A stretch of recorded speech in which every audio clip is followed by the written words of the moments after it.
Salam, puji nama Tuhan, kita berjumpa kembali dalam ibadah kita.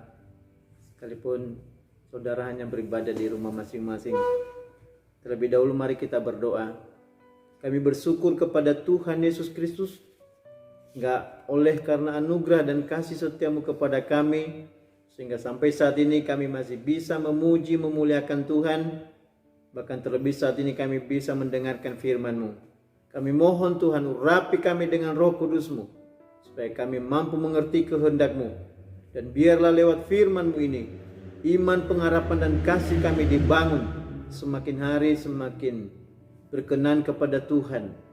Dan kami bisa melayani dan memuliakan Tuhan dalam kehidupan kami ini. Berkati seluruh jemaat kaum muda-mudi remaja. Dengarkanlah doa dan permohonan mereka. Masa depan mereka diberkati oleh Tuhan. Di dalam nama Tuhan Yesus hamba berdoa. Amin. Saudara, pada saat ini kita kembali memahami firman Tuhan. Tentu masih berkelanjutan dari renungan firman Tuhan minggu yang lalu tentang berdoa. Betapa pentingnya kita ini harus berdoa kepada Tuhan dengan tidak jemu-jemu. Jemu itu berasal dari kata jemu. Jemu itu artinya sudah tidak suka lagi. Contohnya makanan atau melihat sesuatu dan sebagainya. Ya, mungkin karena terlalu sering. Atau dengan kata lain, jemu itu artinya bosan. Nah, jadi jemu-jemu itu artinya bosan-bosan. Kalau tidak jemu-jemu artinya tidak bosan-bosan. Nah, kalau kita membaca di dalam Injil Lukas, Tuhan Yesus menyampaikan kepada orang-orang kudus supaya berdoa dengan tidak jemu-jemu. Artinya apa? Supaya berdoa dengan tidak bosan-bosan. Nah, saudara, kembali saya menegaskan kepada kaum muda-mudi remaja supaya secara pribadi harus berdoa kepada Tuhan, ya, dengan tidak jemu-jemu, dengan tidak bosan-bosan, dengan tidak putus-putus. Baik siang maupun malam, saudara harus mengambil waktu untuk berdoa kepada Tuhan, memohon apa yang menjadi kebutuhan saudara secara pribadi, ya. Dan Tuhan Yesus memberikan satu perumpamaan di dalam Lukas pasal 18 ayat 1 sampai yang ke-8, bagaimana sikap kita itu berdoa kepada Tuhan. Nah, dia memberikan satu perumpamaan. Kita akan baca ayat ini. Ya, Lukas pasal 18 ayat 1 sampai 8. Perumpamaan tentang hakim yang tak benar. Yesus mengatakan suatu perumpamaan kepada mereka yang untuk menegaskan bahwa mereka harus selalu berdoa dengan tidak jemu-jemu. Katanya, dalam sebuah kota ada seorang hakim yang tidak takut akan Allah dan tidak menghormati seorang pun. Dan di kota itu ada seorang janda yang selalu datang kepada hakim itu dan berkata, "Belalah hakku terhadap lawanku." Beberapa waktu lamanya hakim itu menolak. Tetapi kemudian ia berkata dalam hatinya, "Walaupun aku tidak takut akan Allah dan tidak menghormati seorang pun, namun karena janda ini menyusahkan aku, baiklah aku membenarkan dia supaya jangan terus saja ia datang dan akhirnya menyerang aku." Kata Tuhan, "Camkanlah apa yang dikatakan hakim yang lalim itu. Tidakkah Allah akan membenarkan orang-orang pilihannya yang siang malam berseru-seru kepadanya? Dan adakah ia mengulur-ngulur waktu sebelum menolong mereka? Aku berkata kepadamu, ia akan segera membenarkan mereka. Akan tetapi jika anak manusia itu datang, adakah ia mendapati iman di bumi?" Nah, saudara, kaum muda-mudi remaja yang dikasihi Tuhan, melalui nats atau konteks di ayat ini, ya, Tuhan memberikan satu pesan seperti yang sudah saya katakan tadi, supaya kita ini berdoa dengan tidak jemu-jemu, artinya berdoa dengan tidak bosan-bosan. Jangan pernah bosan untuk berdoa kepada Tuhan. Sekalipun doa kita belum dijawab, tetapi jangan pernah bosan. Itu pesan Tuhan kepada kita. Nah, di sini Tuhan Yesus menyampaikan suatu perumpamaan. Perumpamaan itu artinya perbandingan atau ibarat atau peribahasan yang berupa perbandingan, membandingkan. Nah, apa yang dibandingkan oleh Tuhan Yesus di sini? Yaitu di suatu kota ada seorang hakim yang tidak benar.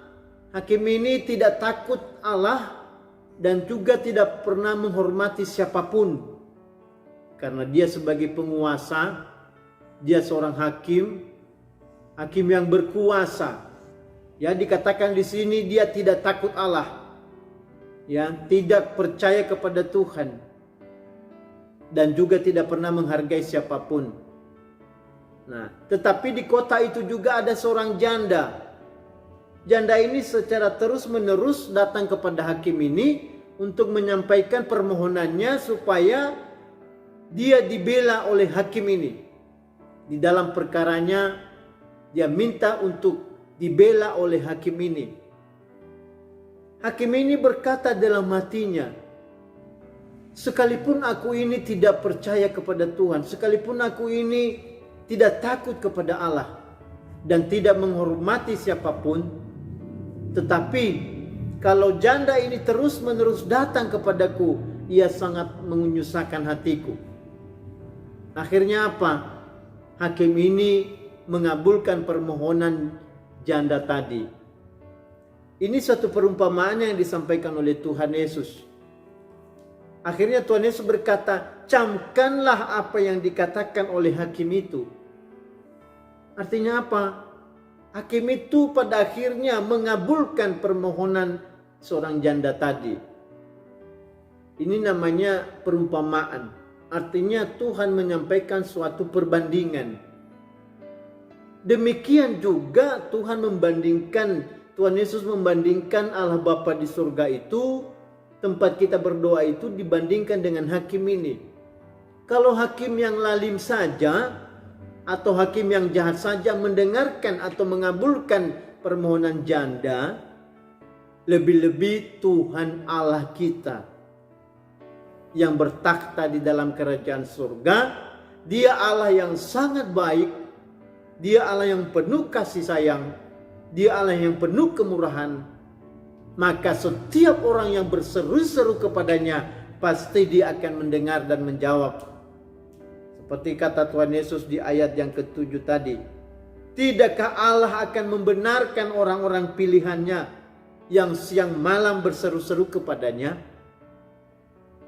Di dalam Yeremia pasal 33 ayat 3, berserulah kepadaku, maka aku akan menjawab engkau dan akan menyampaikan kepadamu rahasia-rahasia besar yang kau tidak pernah pahami.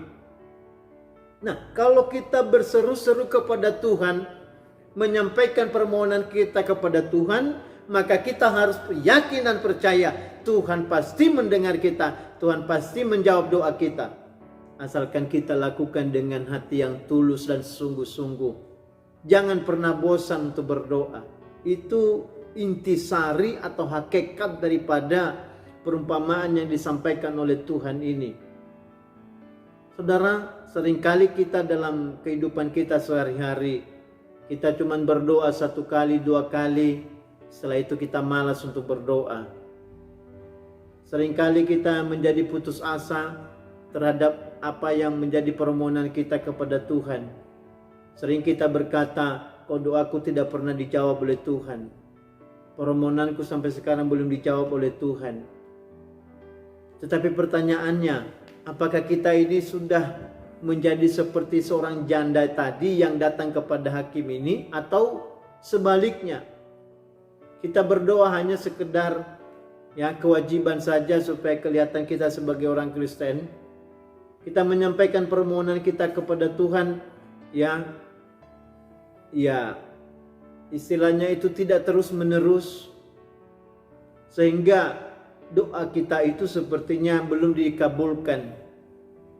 Dan banyak orang Kristen yang mengalami hal seperti itu. Ya, mulai bosan untuk berdoa, jenuh untuk memohon karena merasa doanya tidak dijawab-jawab. Nah, saudara-saudara sebagai kaum muda pasti juga akan mengalami masa-masa seperti itu. Kau doaku kau tidak dijawab oleh Tuhan. Tetapi melalui ayat ini Tuhan menegaskan bahwa doa kita yang kita naikkan kepada Tuhan dengan tidak jemu-jemu seperti seorang janda ini, maka yakinlah bahwa Allah kita, Allah yang maha baik itu akan membenarkan kita, akan menjawab semua permohonan kita, asalkan kita berdoa dengan tidak jemu-jemu.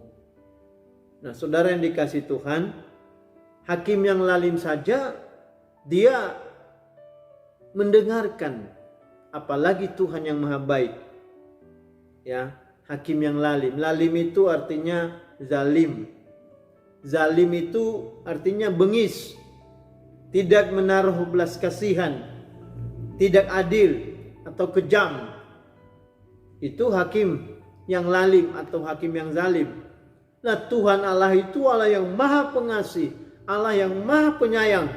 Dia pasti akan menjawab setiap doa dan permohonan kita. Tetapi semuanya itu Tuhan akan menjawab seturut dengan kehendak Tuhan, bukan sesuai dengan kehendak kita sendiri.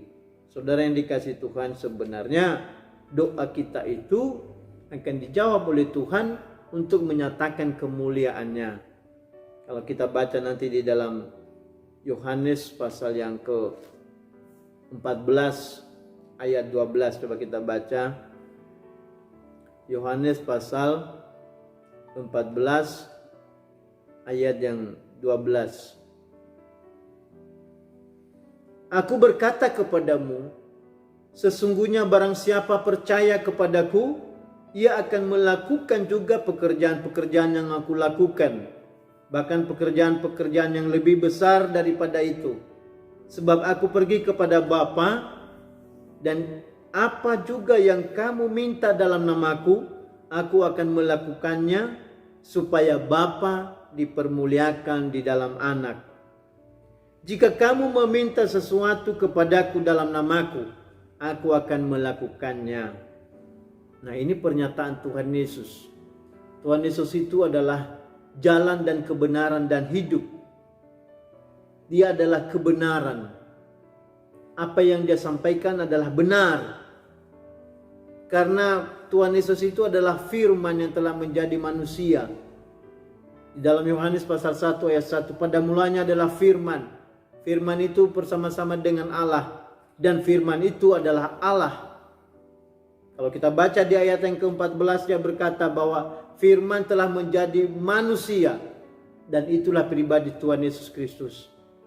Dia adalah firman, dia adalah Allah sendiri yang telah menjadi manusia, sama seperti kita. Nah, apapun yang disampaikan Tuhan Yesus itu merupakan suatu kebenaran. Suatu kebenaran. Karena Tuhan Yesus adalah kebenaran.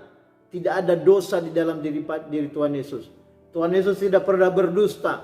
Tuhan Yesus tidak pernah berbohong. Tuhan Yesus tidak pernah menipu.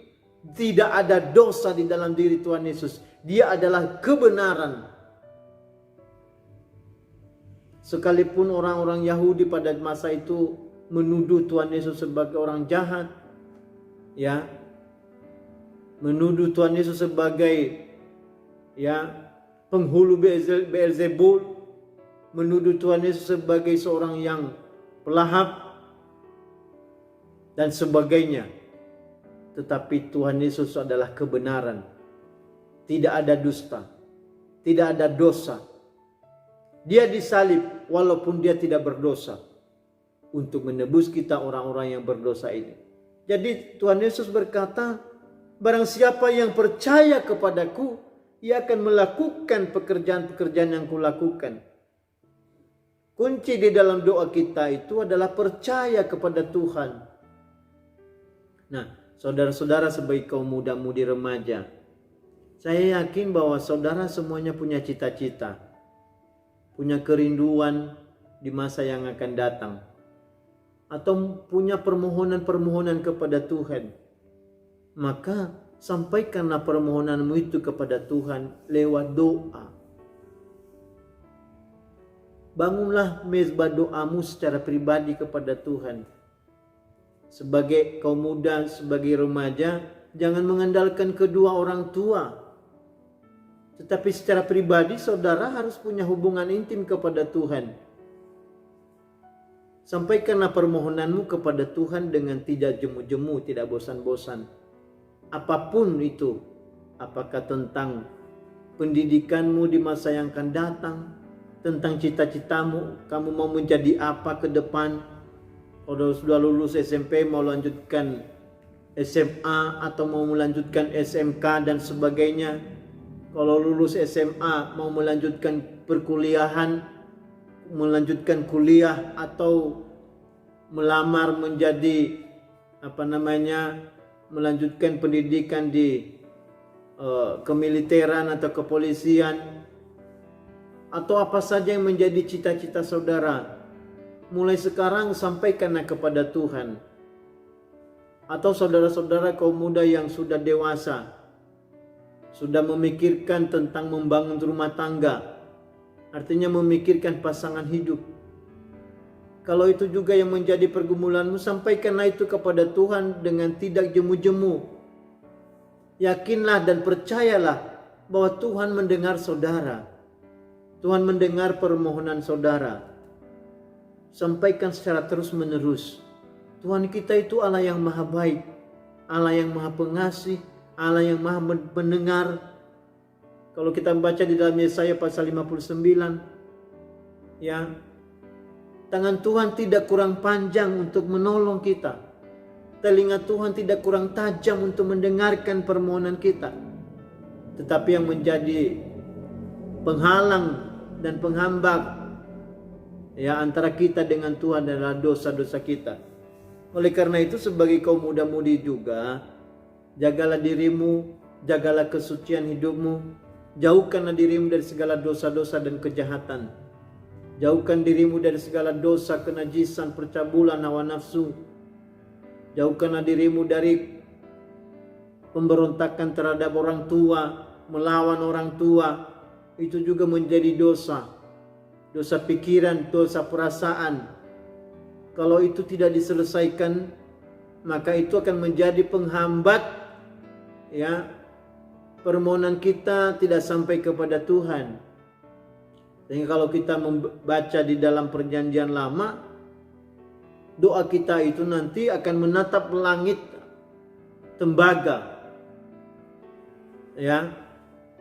Langit yang menjadi tembaga, bumi menjadi besi, dan sehingga doa kita itu tidak dijawab oleh Tuhan karena dosa-dosa kita.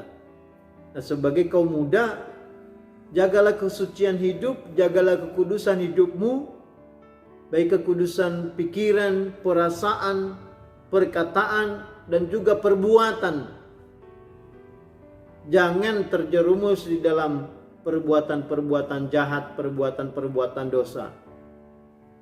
Tetapi berilah hidupmu sepenuhnya kepada Tuhan, persembahkanlah hidupmu sebagai persembahan yang hidup, yang kudus, dan yang berkenan kepada Tuhan. Maka yakinlah, apapun yang menjadi doa dan permohonan saudara, pasti Tuhan dengar dan Tuhan jawab. Sampaikanlah seluruh keluh kesah jiwamu kepada Tuhan. Berdoa dengan tidak jemu-jemu, ya. Bahkan kalau menyampaikan permohonan kepada Tuhan sambil meneteskan air mata pun itu tidak masalah. Karena firman Tuhan berkata, korban sembelihan di hadapanmu adalah hati yang hancur dan remuk. Artinya ketika kita menaikkan permohonan itu, kita memohon dengan sungguh-sungguh kepada Tuhan, terus menerus, baik siang maupun malam. Kalau saudara meminta satu permohonan, itu disampaikan terus kepada Tuhan secara terus menerus. Maka yakinlah doa saudara itu pasti dijawab oleh Tuhan. Karena itu jaminan dari Tuhan. Nah, saudara yang dikasih Tuhan, ya, sebagai orang yang telah dibenarkan oleh Tuhan, maka tanda dan bukti bahwa kita ini adalah orang percaya, orang benar, maka kita harus terus berdoa kepada Tuhan. Tuhan Yesus sendiri memberikan teladan kepada kita. Ketika Tuhan menghadapi proses salib, mau disalibkan, bahkan sesaat sebelum ditangkap oleh tentara Romawi, dia terus berdoa. Dia mengajak murid-muridnya untuk berdoa di Taman Getsemani. Sampai dia berdoa sebanyak 3 kali pada malam hari itu. Pertama 1 jam.